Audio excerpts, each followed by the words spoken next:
സൂറത്തു സാഫാത്ത്, യാസീൻ കഴിഞ്ഞാലുള്ള അടുത്ത സൂറത്ത്. അത് പിശാച് ബാധയ്ക്ക് സിഹർ ബാത്തിലാക്കാൻ വേണ്ടി ഉള്ള ഗണത്തിൽ അത് പെടുത്തി നേരത്തെ പറഞ്ഞിരുന്നു. സിഹർ ബാധിക്കാതിരിക്കാനും ഏൽക്കാതിരിക്കാനും ഉള്ള ഒരു അമലാണ്. എല്ലാം കൂടെ ഒരുമിച്ചൊറ്റ ദിവസത്തേക്ക് ചൊല്ലാൻ പറ്റൂല. അവ ഏതെങ്കിലും ഒന്ന്, ഈ പറയുന്ന ഏതെങ്കിലും കാര്യങ്ങളിൽ നിന്നും ഏതെങ്കിലും ഒന്ന് മുറുകെ പിടിക്കുക, മനസ്സിൽ നിയത്തുണ്ടാവുകയും ചെയ്യുക. സിഹറിൽ നിന്നും ഹിഫ്ള് നേടാൻ വേണ്ടിയാണ് എന്ന് അത് ചൊല്ലുമ്പോഴൊക്കെ മനസ്സിലുണ്ടാവണം. അപ്പോഴാണ് അതിൻ്റെ ഫലം ലഭിക്കുക. ഒന്ന്, സാഫാത്ത് സൂറത്തിൻ്റെ ആദ്യത്തെ 11 ആയത്ത്. വസ്സാഫാത്തി സഫ ഫസ്സാജിറാത്തി സജ്റ ഫത്താലിയാത്തി ദിക്റ ഇന്ന ഇലാഹക്കും ലവാഹിദ് റബ്ബുസ്സമാവാതി വല്ലർളി വമാ ബൈനഹുമാ വറബ്ബുൽ മശാരിഖ് ഇന്നാ സയ്യന്ന സമാഅ ദുനിയ ബിസീനത്തിനിൽ കവാകിബ് വഹിഫ്ളൻ മിൻ കുല്ലി ശൈത്താനിൻ മാരിദ്.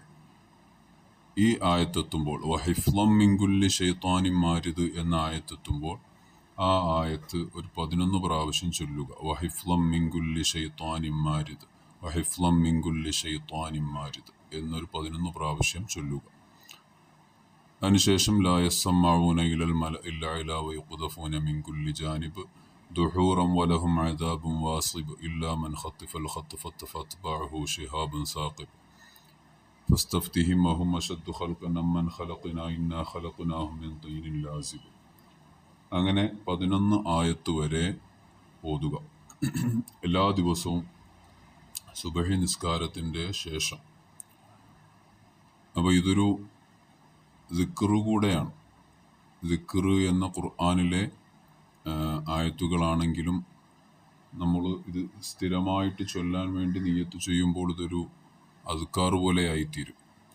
അപ്പോൾ അത് പറഞ്ഞത് എന്തിനാണ് എന്ന് വെച്ചാൽ, ഖുർആൻ ഓതാൻ കഴിയാത്ത സാഹചര്യത്തിലുള്ള സ്ത്രീകൾ ഋതുമതികളായിരിക്കുമ്പോൾ ആ സ്ത്രീകൾക്ക് ദിക്റ് എന്ന ഉദ്ദേശത്തിലും ഇത് ചൊല്ലാവുന്നതാണ്. മുടങ്ങാതെ ചൊല്ലണമല്ലോ. മുടങ്ങാതെ ചൊല്ലാൻ പാകത്തിന് അത് ദിക്റ് എന്ന നിയ്യത്തോടുകൂടെ ചൊല്ലാവുന്നതാണ്.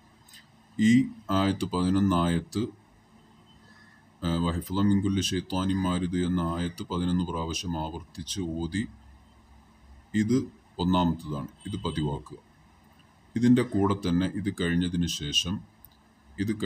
ശേഷം ലാ ഇലാഹ ഇല്ലല്ലാഹു വഹ്ദഹു ലാ ശരീക ലഹു ലഹുൽ മുൽക്കു വലഹുൽ ഹംദു യുഹ്യി വയുമീതു വഹുവ അലാ കുല്ലി ഷൈഇൻ ഖദീർ എന്ന ദിക്റ് അത് 99 പ്രാവശ്യം ചൊല്ലുക.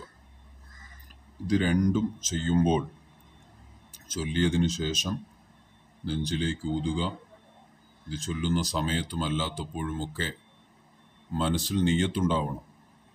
പടച്ചവനെ, കണ്ണേറ് സിഹറുകളെ തൊട്ട് എന്നെ നീ കാക്കണേ, അതിൽ നിന്നും സംരക്ഷണം നൽകണേ എന്നുള്ള ഒരു നിയ്യത്ത് മനസ്സിൽ ഉണ്ടായിരിക്കണം. അപ്പോഴാണ് ഇതിൻ്റെ യഥാർത്ഥ ഫലം അനുഭവിച്ചറിയാൻ സാധിക്കുക.